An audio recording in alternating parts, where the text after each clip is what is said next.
everyone, welcome to our talk. As Joe said, I'm Laura Sheridan. I'm the Senior Business Process Manager at NBrown Group, and I sit within the Customer Insight team, which is part of the wider marketing team. I was brought into the business as a specific IT to marketing crossover.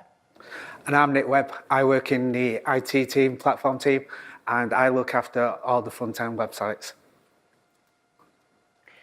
So today we're going to talk to you about how we have taken the IT metric of web performance to a business KPI. We're going to tell you about where we started with it, the journey that we've been on, and then a couple of the key things that we think are important in terms of getting the business on board, such as relevance, communication, data and insight, accountability, visualization. And then we're also going to talk to you a little bit about what we've done, how we did it, and a bit about the impact and the results. So who are NBrown? We are an expert in fashion that fits and flatters. We're one of the UK's leading online retailers. You may be aware of some of our brands, which are Fig Leaves, Simply Be, Jacamo, and JD Williams. Our mission is to be size inclusive. So we focus on underserved groups in the market, such as size 20 plus and age 45 plus. We focus predominantly on fashion, but we also have ranges of footwear, gifts, home, and beauty. We're one of the leading internet and catalogue home shopping companies. And what does that look like in numbers for us? So we've got 4.45 million active customer accounts. 73% of our sales are online, and 76% of our traffic is on a mobile device. This is really different from where we've been as a mail order company in the past to a digital online retailer now. And on average, we've got 4 million web sessions per week. So web performance is really important to all of those customers. And we, as Laura said, we've been around for quite some time now. This is actually one of our catalogues back from 1950, but we actually started as a mail order catalogue company in 1859, so we're pretty well versed in the art of journeys, and this is our journey with web performance. So, because everyone likes a good journey, so Simon Cowell told me anyway. NBrown launched its first transactional website in 1999 as a small IT project to see what could be done with this internet thing. And since then, it's gone from strength to strength, and it's now the main medium shopping choice, as Laura just mentioned. But this has also given the power of choice to the customer. So it's important for us to give our customers the best possible experience as we can, as there are thousands of other companies lining up to take their money. But for a good few years, however, all we cared about at high level was, are the websites available and can people shop? This, on a whole, is what shaped our front-end monitoring for such a long time. This was until around 2011, when the noise around web performance was getting louder and louder, and a certain conference was mentioned. So when the call came up for volunteers, I decided to put myself forward because, well, it was something new and sounded quite interesting. And, well, who doesn't want to go to Berlin on a free trip? What I didn't expect, though, was how fascinating everything was and the abundance of information that was being delivered to us, such as Steve Salder's 14 golden rules for high-performing websites. This was actually giving us a framework now for web performance. The Aberdeen Group research, 1 second delay resulting in fewer page views, decreasing customer satisfaction, and more importantly, 7% loss in conversions. Betfair's customer charter promising a fast site. They were actually telling people, this is how fast we are, and we promise to be this good and keep going at it. And DevOps, everyone working towards a common goal. Instead of chucking over the fence code and letting the operations team deal with it, so actually working and collaborating together.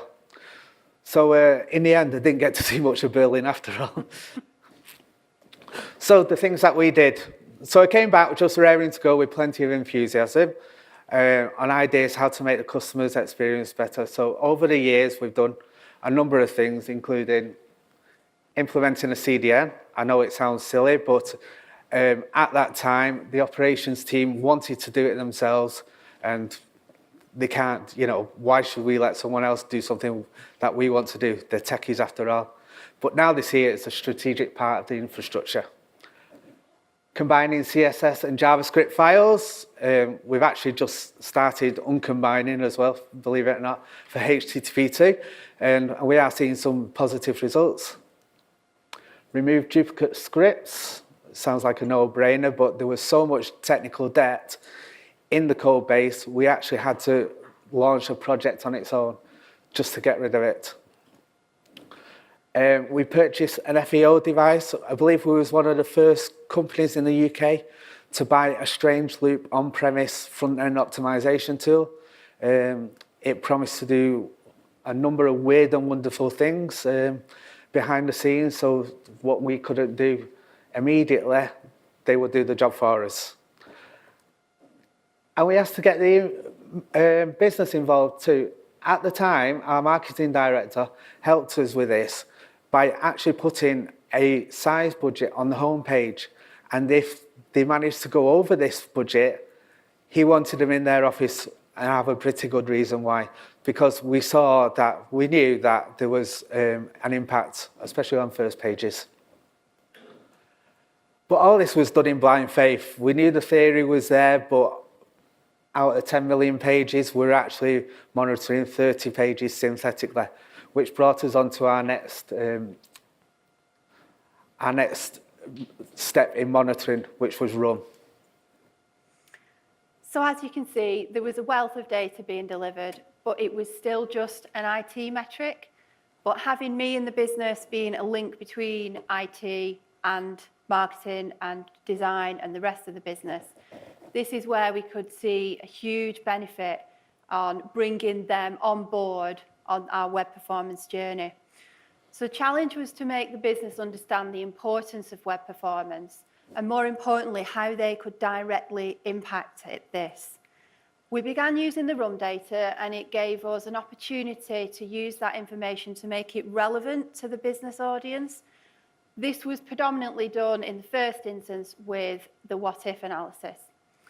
Prior to this, we didn't have a way of correlating the impact of slow page load time to web performance. So within 24 hours, we had already collected enough data to prove that there was a correlation between page load time and bounce rates for our customers, not just what the industry was saying, and what our sweet spot actually was. And this was changing between different brands as well, so it gave us a mountain of information. We've also used it now since for breaking it down to operating systems and even target audience ages. So as Nick's already mentioned, we were able to directly correlate page load time with high bounce and reduced conversion rate. So this allowed us to boil it down quite simply to the performance of your website is directly impacting your conversion rate, and this is when the business started to listen. So our first way of getting the business on board was to make it relevant to them. We knew we had different audiences within the business who we needed to convince to join us on this web performance journey, and they all had different impacts. So although the message was clear that web performance affects your conversion, this wasn't necessarily relevant to all the different areas of the business, and they couldn't see the impact on this. So for this, we created metrics that were relevant to business users. So for example, image size for designers. The key was to make the business users accountable for their actions. So our second way of getting the business on board was through communication. Initially, we held roadshows with each of the different teams. We've got a number of different brand teams and a number of different websites in the business. and they focus on different areas of the age range and different types of product set. And we provided them with insight on areas specific to their brands and what they could specifically improve on. In addition, we gave them comparisons to the other websites in the business, which are in the region of 14 different websites. And then we could start to look at why theirs was so much quicker or slower, as the case may be. We used tag mapping to visually show them the impact marketing and particularly third-party tags were having on their site, and reinforce that it was their responsibility to minimise the impact that these third parties were having. We developed a cross-functional action plan, which we now deliver a specific web performance tactical release on a regular basis. And this gives IT-focused areas to develop improvements. Some of the initiatives that we've done in this are targeting specific OS versions that we had identified as being slower than others, JS audit, tag audit, as well as improvement to third parties. So we regularly focus on specific pages and devices and brands to bring standardization across the board. It was really important for us to get the board's backing as well. So this wasn't just a project team working upwards, it was the board working downwards with our SMT to mean that it wasn't just our priority, it was a business priority. And we did this through clear representation of the data that we had at our fingertips. So this is one of the first slides that we used to demonstrate the power of web performance. It's simple to read, and in seconds it can show the impact of improving your load time on both conversion and ultimately revenue. This is obviously currently blanked out due to commercial sensitivity. Business users aren't necessarily techie or data focused, so sometimes visualization's the best option, but you've got to keep it simple and keep it relevant. So using the right communication brings us to our third way of helping the business, which is data and insight. So we do regular weekly reporting that we share with the business, and we report on the different brands, different devices, and even break it down to the different page type groups, the ones that they can specifically focus on. So homepage, product lister page, product details page, the login page, and the checkout. And comparing this to other brands within the business, this encourages the why is mine so different mentality, and this gives a good focus for the teams to improve on. Within the weekly reporting, we've got a benchmark which we've created, which all the brands are ragged against, and this quickly highlights the areas to focus on. Every week, we've got a steering group which meets and reviews the week versus the previous week and the 8-week average. And this helps identify areas for investigation and fix that can go into the regular releases. As well, in the retail world, it's all about our competitors, so we also benchmark ourselves against our competitors. We've got a testing plan, which our UX testing team run to test site content and site functionality, and we take the learnings from that for the best way forward. But using this solid data of how web performance impacts the customer journey is just another way of engaging the customer and our internal users. So the data allows us to understand our customers better. We now know through RUM data that our JD Williams customers are using very different devices to our Simply Be customers, and we see the different operating systems as well and the impact that has, which allows us to take different decisions on how we market to them or how we build the website specifically for them. So the fourth is accountability. Previously, it would have all been left to IT to identify a fix and issues, so it was Nick's job to do. But now we've got a full team.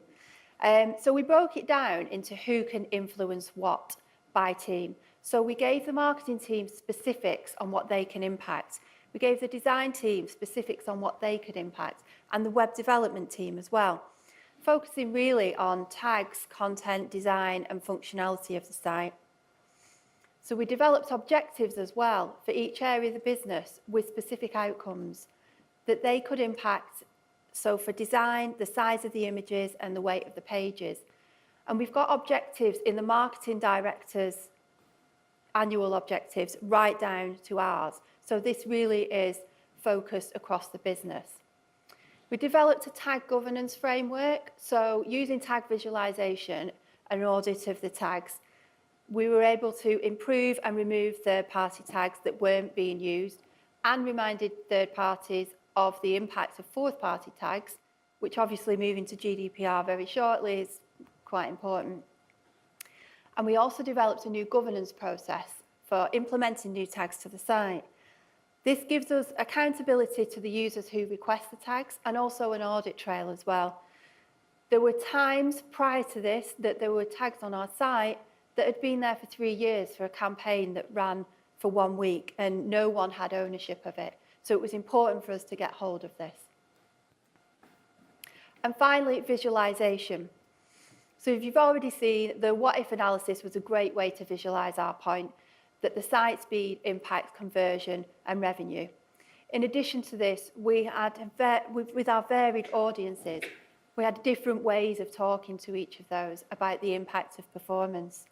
So we had percentage splits of requests, a matrix of red, amber, green versus other brands, pre and post release speed curve comparisons of site load on specific areas of the site that we'd impacted with a recent release, tag maps to show the slowest and heaviest tags, waterfall reports to identify key areas of focus.